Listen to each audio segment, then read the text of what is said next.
Manarcad Marth Mariam Yakobaya cathedral. പരിശുദ്ധ ദൈവമാതാവിന്റെ നാമത്തിലുള്ള ഈ ദേവാലയം ഇന്ന് മലങ്കര സഭയിലെ ഏറ്റവും വലിയ തീർത്ഥാടന കേന്ദ്രങ്ങളിലൊന്നാണ്.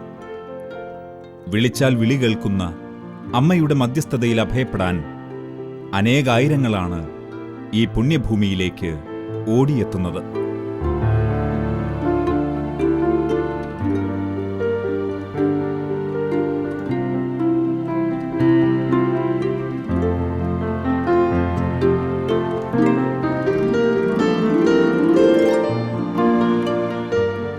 ആയിരത്തിലേറെ പഴക്കമാണ് ഈ പുണ്യദേവാലയത്തിനുള്ളത്. ദേവാലയത്തിനകത്തെ ശിലാലിഖിതങ്ങൾ ഇത് സൂചിപ്പിക്കുന്നു. നാനം മോനം എന്ന പുരാതന ലിപിയിൽ എഴുതപ്പെട്ടിട്ടുള്ള ഈ ശിലാലിഖിതങ്ങൾ 10-ാം നൂറ്റാണ്ടിന്റെ തുടക്കത്തിൽ സ്ഥാപിക്കപ്പെട്ടതാണെന്നാണ് പുരാവസ്തു വിദഗ്ധർ കണ്ടെത്തിയിട്ടുള്ളത്. ആദ്യം മുളയിലും പനമ്പിലും പണിയപ്പെട്ട ഈ ദേവാലയം പിന്നീട് പല ഘട്ടങ്ങളിലായി പുനരുദ്ധരിക്കപ്പെട്ടു. ഇപ്പോൾ കാണുന്ന ദേവാലയത്തിന്റെ പണി പൂർത്തിയായത് 1954-ലാണ്.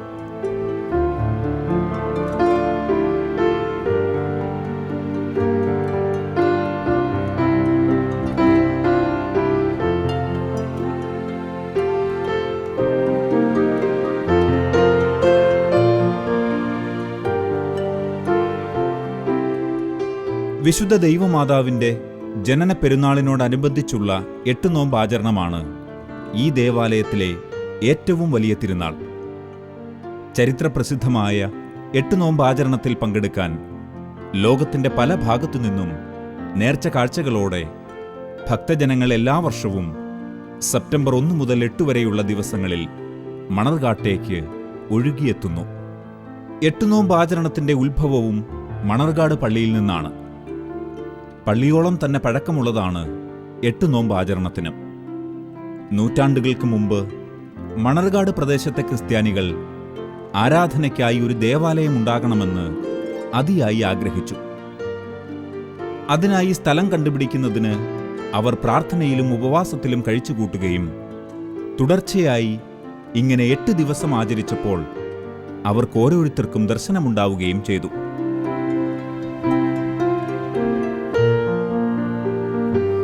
ദർശനത്തിൽ മണർകാട് പ്രദേശത്ത് മാനും മീനും എയ്യാവുന്നതും ഇഞ്ചയും ചൂരലും വളർന്നു നിൽക്കുന്നതുമായ ഒരു കാട്ടിൽ ഒരു വെളുത്ത പശു പ്രസവിച്ച് കുട്ടിയോടുകൂടി കിടക്കുന്നതായി അവർ കാണുകയും അവിടെ ദൈവമാതാവിന്റെ നാമത്തിൽ ദേവാലയം പണിയണമെന്ന് അരുളപ്പാടുണ്ടാവുകയും ചെയ്തു.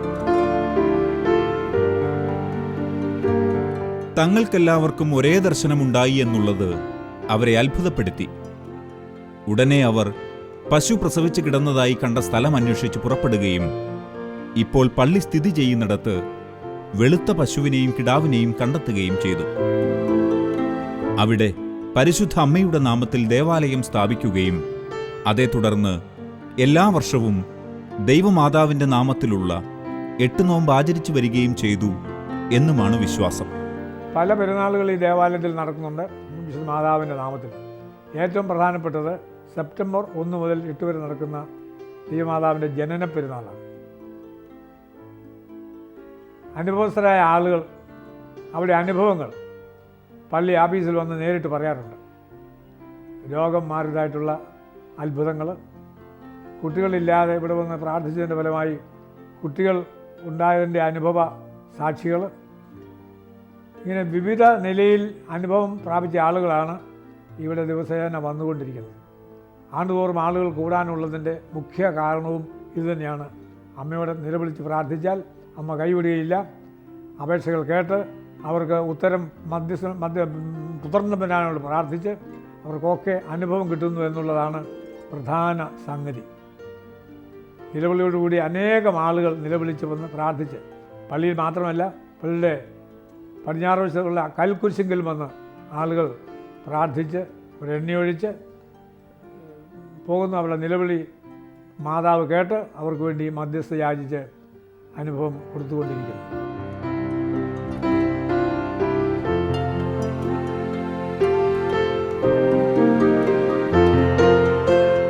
പള്ളിക്ക് മുന്നിലെ കൽക്കുരിശ് പുരാതനമായ ഈ കൽക്കുരിശിന്റെ സ്ഥാപനത്തെക്കുറിച്ചും ഒരു ഐതിഹ്യമുണ്ട്. ഈ കൽക്കുരിശ് പണി കഴിപ്പിച്ചതിന് ശേഷം നിവർത്തുന്നതിന് സാധ്യമല്ലാതെ വന്നു. കൽക്കുരിശ് നിവർത്താൻ അക്കാലത്ത് ആനയുടെ സഹായം കൂടാതെ സാധ്യമായിരുന്നില്ല. പക്ഷേ മണർകാട്ടോ പരിസര പ്രദേശത്തോ ആർക്കും തന്നെ ആനയുണ്ടായിരുന്നുമില്ല. ഇടവകക്കാർ ആനയെ അന്വേഷിച്ച് പുതുപ്പള്ളിയിൽ ചെന്നു. എന്നാൽ ആനയ്ക്ക് തണുപ്പ് കൊടുത്തു നിർത്തിയിരിക്കുന്നതിനാൽ ആനയെ വിട്ടുതരില്ലെന്ന് ആനയുടമസ്ഥൻ ഇടവകക്കാരോട് പറഞ്ഞു. എന്നാൽ നിരാശരായ ഇടവകക്കാർ തിരിച്ചെത്തിയപ്പോൾ കണ്ട കാഴ്ച അത്ഭുതകരമായിരുന്നു. കൽക്കുരിശ് സ്ഥാപിക്കുന്നതിനായി ഉണ്ടാക്കിയ കുഴിയിൽ കുരിശ് നിർത്തിയിരിക്കുന്നതായും അവർ അന്വേഷിച്ചു പോയ ആന കൽക്കുരിശിന്റെ ചുവട്ടിൽ കൊമ്പുകുത്തി നിൽക്കുന്നതുമാണ് കണ്ടത്.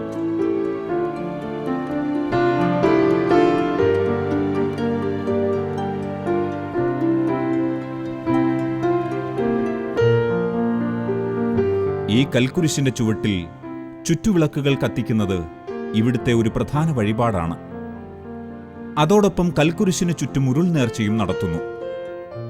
കത്തിച്ച മെഴുകുതിരികളുമായി മാതാവിനോട് മധ്യസ്ഥത യാചിക്കാനും വിശ്വാസികൾ ഈ കൽക്കുരിശിൻ ചുവട്ടിലേക്കെത്തുന്നു.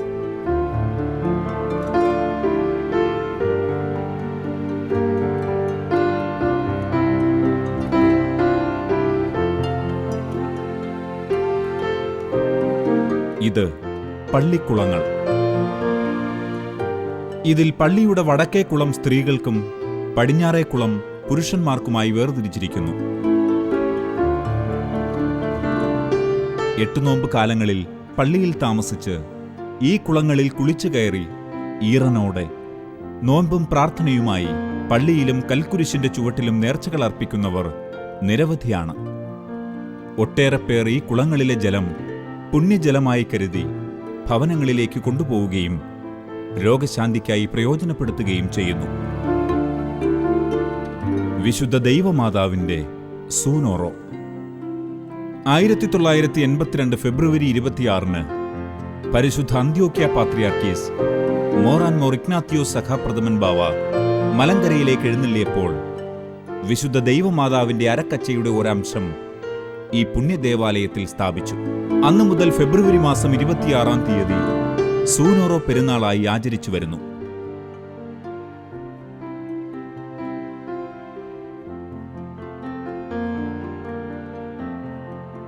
വിശുദ്ധ ദൈവമാതാവിൻ്റെ മധ്യസ്ഥതയിൽ അഭയപ്പെട്ടുകൊണ്ട് ഈ ദൈവാലയത്തിൽ വന്ന് പ്രാർത്ഥിക്കുന്നവർക്ക് വൈദ്യശാസ്ത്രത്തിന് കഴിയാത്തതായ അത്ഭുതകരമായ രോഗസൗഖ്യങ്ങൾ പ്രദാനം ചെയ്യുവാൻ സാധിക്കുന്നു എന്നുള്ളതാണ് ഈ ജനങ്ങളെ ഇവിടേക്ക് ആകർഷിക്കുവാനുള്ള പ്രധാന കാരണം. ജീവിച്ചിരിക്കുന്നവർക്കും വാങ്ങിപ്പോയവർക്കും വേണ്ടി വിശുദ്ധ കുർബാന അർപ്പിക്കുക എന്നതാണ് ഈ ദൈവാലയത്തിലെ പ്രധാന നേർച്ച. അപ്രകാരം വിശുദ്ധ കുർബാന അർപ്പിക്കുന്നവരുടെ പേരുകൾ എല്ലാ ദിവസവും അർപ്പിക്കപ്പെടുന്ന വിശുദ്ധ കുർബാനയിൽ ഓർത്ത് അവർക്ക് വേണ്ടി പ്രാർത്ഥിക്കുന്നു. സഭ വിശുദ്ധ കുർബാന അർപ്പിക്കുവാൻ അനുവദിക്കപ്പെട്ടിട്ടുള്ള എല്ലാ ദിവസങ്ങളിലും ഈ പരിശുദ്ധ ദൈവാലയത്തിൽ വിശുദ്ധ കുർബാന അർപ്പിക്കപ്പെടുന്നു. മധ്യസ്ഥ പ്രാർത്ഥന ആവശ്യപ്പെട്ടുകൊണ്ട് മാതാവിൻ്റെ നാമത്തിൽ പ്രാർത്ഥിക്കുവാൻ ആഗ്രഹിക്കുന്നവർക്ക് വേണ്ടി വിശുദ്ധ കുർബാന മധ്യേ പ്രത്യേക മധ്യസ്ഥ പ്രാർത്ഥന നടത്തുന്നു.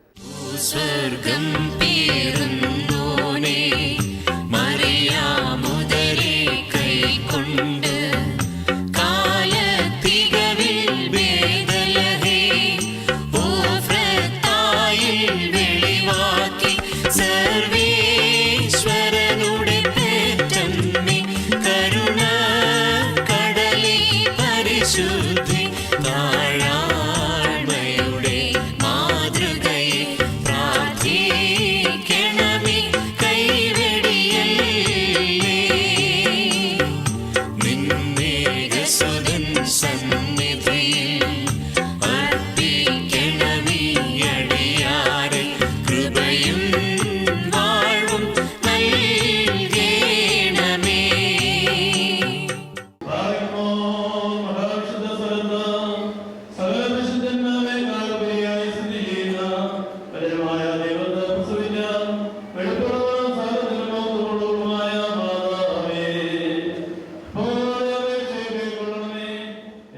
സന്താന സൗഭാഗ്യമില്ലാതെ നിത്യ ദുഃഖത്തിൽ കഴിയുന്ന ദമ്പതികൾ ഈ പരിശുദ്ധ ദൈവാലയത്തിൽ വന്ന് ദൈവമാതാവിൻ്റെ മധ്യസ്ഥതയിൽ അഭയപ്പെടുകയും അപ്രകാരം വർഷങ്ങളുടെ ദാമ്പത്തിക ജീവിതത്തിൽ കാത്തിരിപ്പിന് ശേഷം മക്കളെ പ്രാപിക്കുകയും ചെയ്യുന്നവർ ആ കുഞ്ഞുങ്ങളുമായി ഈ പരിശുദ്ധ ദൈവാലയത്തിൽ വന്ന് അവരെ ഇവിടെ അടിമ വയ്ക്കുന്നത് മറ്റൊരു നേർച്ചയാണ്.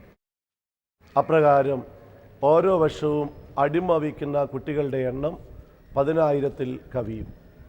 രോഗശാന്തിക്കും അനുഗ്രഹത്തിനും വേണ്ടി കുഞ്ഞുങ്ങളെ കൊണ്ട് പിടിപ്പണം വാരി ഭണ്ഡാരത്തിൽ ഇടുവിക്കുന്നതാണ് മറ്റൊരു നേർച്ച. കുട്ടികൾക്ക് രോഗം വരുമ്പോൾ അവരുടെ നീളത്തിൽ സ്വർണം കൊണ്ടോ വെള്ളി കൊണ്ടോ നൂലുകൾ ഉണ്ടാക്കി ദൈവാലയത്തിൽ സമർപ്പിക്കുന്നത് മറ്റൊരു നേർച്ചയാണ്.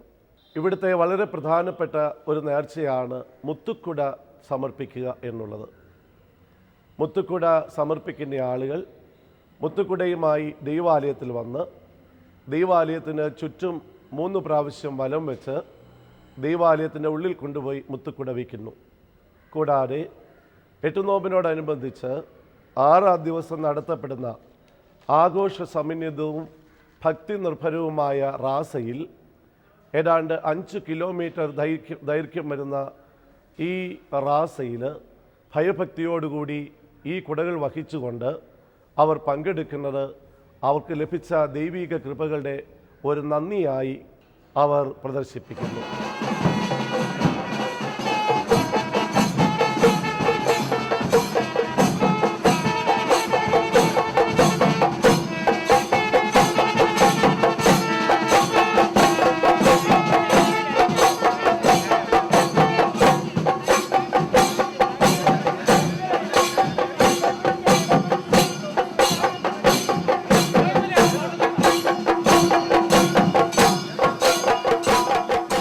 പള്ളിയിൽ നിന്ന് എണ്ണ കുപ്പികളിലാക്കി വീടുകളിൽ കൊണ്ടുപോകുന്ന ആളുകൾ ധാരാളമുണ്ട്. രോഗം വരുന്ന അവസരത്തിൽ അവ നെറ്റിയിൽ പൂശി സൗഖ്യം പ്രാപിക്കുന്നവരുടെ എണ്ണവും വളരെയേറെ ആണ്. 8-ാം ദിവസം പെരുന്നാൾ ആഘോഷത്തിൻ്റെ സമാപനം കുറിച്ചുകൊണ്ട് പാച്ചോർ നേർച്ച നടത്തപ്പെടുന്നു. അപ്രകാരം പാച്ചോർ നേർച്ചയിൽ പങ്കെടുക്കുവാൻ ആഗ്രഹിക്കുന്നവർക്ക് ദൈവാലയത്തിൽ അതിനുള്ള ക്രമീകരണങ്ങൾ ചെയ്തിട്ടുണ്ട്. പാച്ചോർ നേർച്ചയായി ഭവനങ്ങൾ കൊണ്ടുപോകാൻ ആഗ്രഹിക്കുന്നവർക്ക് അതിനുള്ള ക്രമീകരണവും ചെയ്തിട്ടുണ്ട്. ഒരു ഭക്ഷണ സാധനം എന്നതിലുപരിയായി പാച്ചോറ് ഭവനങ്ങളിൽ കൊണ്ടുപോയി ഉണങ്ങി വയ്ക്കുകയും രോഗങ്ങൾ വരുന്ന അവസരത്തിൽ അത് വെള്ളത്തിൽ കലക്കി രോഗികൾക്ക് കൊടുത്ത് രോഗസൗഖ്യം പ്രാപിക്കുന്നതായി അനേകർ സാക്ഷ്യപ്പെടുത്തിയിട്ടുണ്ട്. വിദേശ രാജ്യങ്ങളിൽ ജോലി ചെയ്യുന്നവർ പോലും തങ്ങളുടെ വാർഷിക അവധി ഈ 8 നോമ്പ് കാലയളവിലാക്കി ക്രമീകരിച്ച് വരുന്ന അനേക ആളുകളുണ്ട്. 7-ാം ദിവസം വിശുദ്ധ കുർബാനയ്ക്ക് ശേഷം വിശുദ്ധ മദ്ബഹായുടെ കിഴക്ക് വശത്തുള്ള പരിശുദ്ധ ദൈവമാതാവിൻ്റെയും ഉണ്ണിയേശുവിൻ്റെയും വർണ്ണശബളമായ ഛായാചിത്രം പൊതുജനത്തിന് ദർശനത്തിനായി തുറന്നു കൊടുക്കുന്നു. 7 ദിവസം ഹൃദയത്തിൽ മാതാവിനെ ധ്യാനിച്ചുകൊണ്ട് പ്രാർത്ഥനയിലും ഉപവാസത്തിലും കഴിയുന്ന ഭക്തജനങ്ങൾക്ക് ഈ മാതാവിൻ്റെ ദർശനം ആത്മനിർവൃതിയേകുന്നു. ഈ ദർശനത്തിനായി മണിക്കൂറുകളോളം പരിശുദ്ധ ദൈവാലയത്തിൽ മാതാവേ എന്ന് വിളിച്ചുകൊണ്ട് നിൽക്കുന്ന ആ കാഴ്ച അത് വളരെയധികം ആളുകളിൽ ഭക്തി സംവേശിപ്പിക്കും എന്നുള്ളതിന് യാതൊരു സംശയവുമില്ല.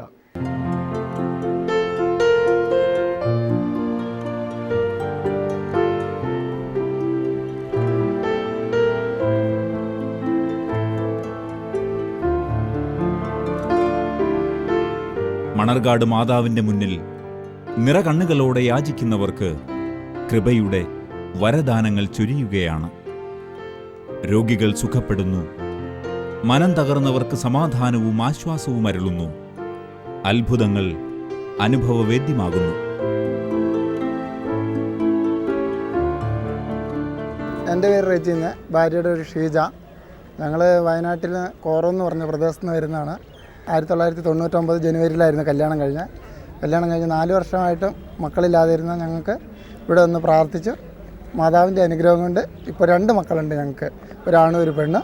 ഞങ്ങൾ 3 ദിവസം ഇവിടെ വചനരിക്കാൻ വന്നതായിരുന്നു. അത് കഴിഞ്ഞു ഞങ്ങൾ വയനാട്ടിലോട്ട് തിരിച്ചു പോവുകയാണ്. എല്ലാ അനുഗ്രഹങ്ങളും കിട്ടി, ഒത്തിരിയേറെ അനുഗ്രഹങ്ങൾ ഞങ്ങൾക്ക് കിട്ടി. അതിൻ്റെ ഫലമായിട്ട് 2 മക്കൾ ഞങ്ങൾ കുടുംബം അടച്ച്, ബാക്കിയുള്ളവർ വന്നിട്ടില്ലെങ്കിൽ ഞങ്ങൾ കുടുംബം അടച്ച് വന്നിട്ടുണ്ട്. ഇപ്പോൾ 3 ദിവസത്തെ ധ്യാനം കഴിഞ്ഞ് ഞങ്ങൾ തിരിച്ചു പോവുകയാണ്.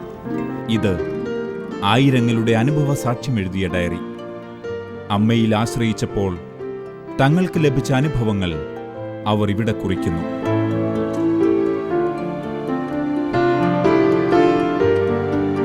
പരിശുദ്ധ ദൈവമാതാവിൻ്റെ ഈ ദേവാലയം ഇന്ന് അനേകരുടെ ആശാകേന്ദ്രമാണ്. ഒട്ടേറെ അത്ഭുതങ്ങളുടെയും അനുഭവങ്ങളുടെയും വെളിച്ചത്തിൽ പരിശുദ്ധ മോറാൻ മോർ ഇഗ്നാത്യൂസ് പാത്രിയാർക്കീസ് ബാവ 2004 സെപ്റ്റംബറിൽ ഈ ദേവാലയത്തെ ആഗോള മരിയൻ തീർത്ഥാടന കേന്ദ്രമായി പ്രഖ്യാപിക്കുകയും കത്തീഡ്രലായി ഉയർത്തുകയും ചെയ്തു. പരിശുദ്ധ അമ്മയുടെ മഹാമധ്യസ്ഥതയിൽ അഭയപ്പെട്ടുകൊണ്ട് അനുഗ്രഹങ്ങളും ആശീർവാദങ്ങളും സർവശക്തനിൽ നിന്ന് നേടുവാൻ ഇന്ന് പൂർവ്വദേശത്ത് മണർകാട് വിശുദ്ധ മർത്തമറിയം പള്ളിയെ പോലെ അനുഗ്രഹീതമായ ഒരു തീർത്ഥാടന കേന്ദ്രം ഇതല്ലാതെ മറ്റൊന്നുണ്ടോ എന്നുള്ളത് സംശയമാണ്. പരിശുദ്ധ യാക്കോബായ സുറിയാനി സഭയെ സംബന്ധിച്ചിടത്തോളം മണർകാട് വിശുദ്ധ മർത്തമറിയം പള്ളി അനുഗ്രഹവും ആവേശവും അഭയവുമൊക്കെ ആണ് എന്ന് വരികിലും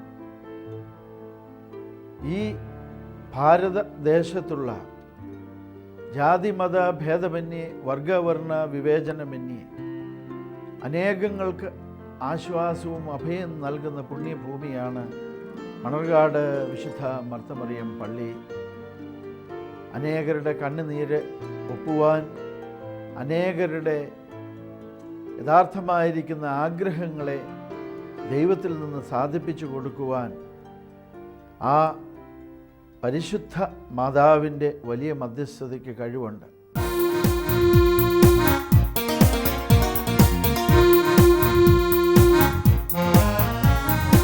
സ്തോത്രങ്ങൾ പാടിടാം, നിന്നാമം പാടിടാം, അമ്മേ ലോകമാതാവേ. കാരുണ്യമേകാൻ മണർകാടു പള്ളിയിൽ വാഴും ദൈവമാതാവേ. സ്തോത്രങ്ങൾ പാടിടാം, നിന്നാമം പാടിടാം, അമ്മേ ലോകമാതാവേ. കാരുണ്യമേകാൻ മണർകാടു പള്ളിയിൽ വാഴും ദൈവമാതാവേ.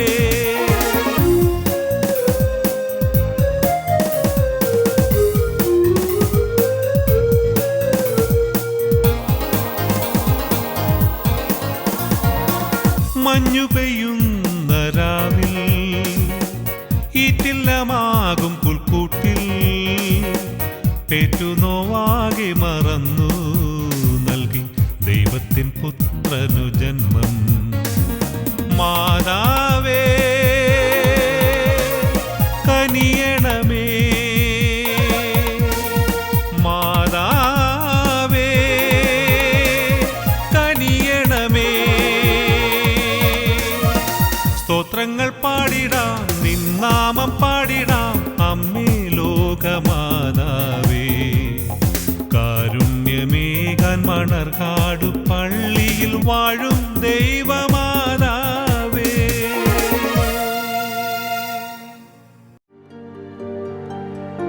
ഇത് കരോ വിശുദ്ധ ഗീവർഗീസ് സഹദായുടെ നാമത്തിലുള്ള ഈ ദേവാലയം മർത്തമറിയം പള്ളിയുടെ കിഴക്കുവശത്ത് സ്ഥാപിക്കപ്പെട്ടിരിക്കുന്നു. വലിയ പള്ളിയുടെ നവീകരണത്തിന് ആധിപത്യമേറിയപ്പോഴായിരുന്നു ഈ പള്ളിയുടെ സ്ഥാപനം. 8 നോമ്പ് ദിനങ്ങളിലും ഞായറാഴ്ചകളിലും ആദ്യത്തെ കുർബാന ഈ പള്ളിയിൽ അർപ്പിക്കുന്നു.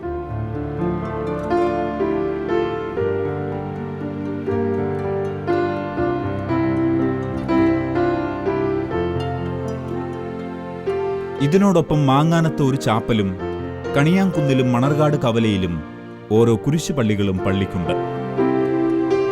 പരിശുദ്ധ അന്ത്യോക്യ സിംഹാസനത്തിന്റെ മേലധികാരത്തിന് കീഴിലാണ് ഈ ദേവാലയം. 12 കരകളിലായി 3000-ൽ പരം കുടുംബങ്ങൾ ഈ ദേവാലയത്തിലുണ്ട്. ഇന്നും പരമ്പരാഗതമായ ഇടവക പട്ടത്വ രീതിയാണ് ഇവിടെ പിന്തുടരുന്നത്. 12 കരകളിലായി 44 മാനേജിംഗ് കമ്മിറ്റി അംഗങ്ങളും 10 വൈദികരും അടങ്ങുന്ന ഒരു ഭരണസമിതി ആ ഭരണസമിതിയിൽ തിരഞ്ഞെടുക്കപ്പെടുന്ന 3 ട്രസ്റ്റിമാരും ഒരു സെക്രട്ടറിയുമാണ് ഈ ദൈവാലയത്തിൻ്റെ ദൈനംദിന ഭരണകാര്യങ്ങൾ നിർവഹിക്കുന്നത്. എല്ലാ കാര്യങ്ങളും പള്ളി മാനേജിംഗ് കമ്മിറ്റിയിൽ കൂടി ആലോചിച്ച് എടുക്കുന്ന തീരുമാനപ്രകാരം മാത്രമാണ് പള്ളിയുടെ ഭരണം ട്രസ്റ്റിമാരും സെക്രട്ടറിയും ചേർന്ന് നടത്തുന്നത്.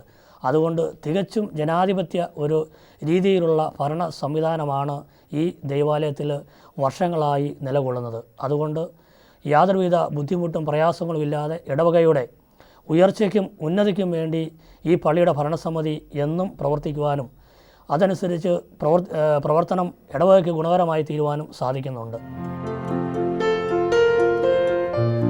മണർകാട് മർത്തമറിയം പള്ളി ആരോഗ്യ, വിദ്യാഭ്യാസ, സാമൂഹ്യ മേഖലകളിലെല്ലാം സജീവമായി രംഗത്തുണ്ട്. പള്ളിയുടെ കീഴിൽ എല്ലാവിധ ആധുനിക സൗകര്യങ്ങളുമുള്ള സെന്റ് മേരീസ് ആശുപത്രി പ്രവർത്തിക്കുന്നു.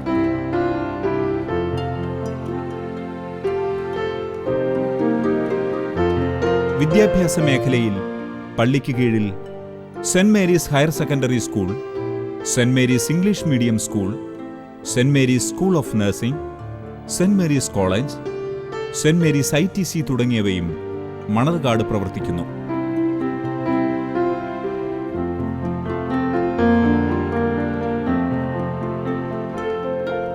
സെന്റ് മേരീസ് സേവകാ സംഘം സാമൂഹ്യരംഗത്ത് പ്രവർത്തിക്കുന്ന പള്ളിയിലെ ഒരു മഹത് പ്രസ്ഥാനമാണ്. ജാതിമതഭേദമന്യേ ഇടവകയിലും പുറത്തും വൈദ്യസഹായം, വിദ്യാഭ്യാസ സഹായം, ഭക്ഷണ സഹായം, ഭവന സഹായം, നിർധനരായവർക്ക് സാമ്പത്തിക സഹായം തുടങ്ങിയവയെല്ലാം സേവകാസംഘം നടത്തിവരുന്നു. മർത്തമറിയം വനിതാ സമാജം, യൂത്ത് അസോസിയേഷൻ, പെൺകുട്ടികൾക്കായി hail Mary league, elders forum എന്നിവയും ഈ പള്ളിയിൽ പ്രവർത്തിക്കുന്നു. പരിശുദ്ധ കന്യകാമറിയാമിന്റെ അനുഗ്രഹം കൊണ്ട് പരിപാവനമായ ഈ മണ്ണിലേക്ക് വർഷം തോറും തീർത്ഥാടക ലക്ഷങ്ങൾ ഏറിവരികയാണ്. അമ്മയുടെ സന്നിധിയിൽ അഭയപ്പെടാൻ, പ്രത്യാശയുടെ പ്രഭയിൽ നിറയാൻ, ആത്മീയ വരങ്ങൾ ലഭിക്കാൻ ഓരോ വിശ്വാസിയും കണ്ണീരോടെ മണർകാട് പള്ളിയിലേക്ക് വന്നെത്തുന്നു. ഈ പാവന ദേവാലയത്തെക്കുറിച്ച് കാലം ചെയ്ത മുൻ കോട്ടയം ഇടവക മെത്രാപ്പൊലീത്ത പെരുമ്പള്ളി ഗീവർഗീസ് മാർ ഗ്രിഗോറിയോസ് തിരുമേനി ഇങ്ങനെ എഴുതി: ദൈവത്തിന് ഭൂമിയിലുള്ള ഈ മഹാപരിശുദ്ധ കൊട്ടാരത്തെയും അതിൻ്റെ കാവൽക്കാരിയായ മണർകാട്ടമ്മയെയും അറിയാത്ത നാടില്ല, രാജ്യമില്ല. കാലം ചെല്ലുന്തോറും മേൽക്കുമേൽ ഈ ദേവാലയം മഹത്വത്തിൽ വളരുന്നു. ഇവിടെ ആത്മാർത്ഥ വിശ്വാസത്തോടെ ശരണപ്പെട്ട് സമാഗതരാകുന്ന വിശ്വാസികളായ ജനലക്ഷങ്ങൾ പരിശുദ്ധ അമ്മയുടെ പ്രാർത്ഥനയാൽ ദൈവകൃപ പ്രാപിച്ച് സംതൃപ്തരായി മടങ്ങുന്നു. സ്തോത്രങ്ങൾ പാടിടാം, നിന്നാമം പാടിടാം, അമ്മേ ലോകമാതാവേ. കാരുണ്യമേകാൻ മണർകാട് പള്ളിയിൽ വാഴും ദൈവമാതാവേ. സ്തോത്രങ്ങൾ പാടിടാം, നിന്നാമം പാടിടാം, അമ്മേ ലോകമാതാവേ. കാരുണ്യമേകാൻ മണർകാട് പള്ളിയിൽ വാഴും ദൈവമാതാവേ.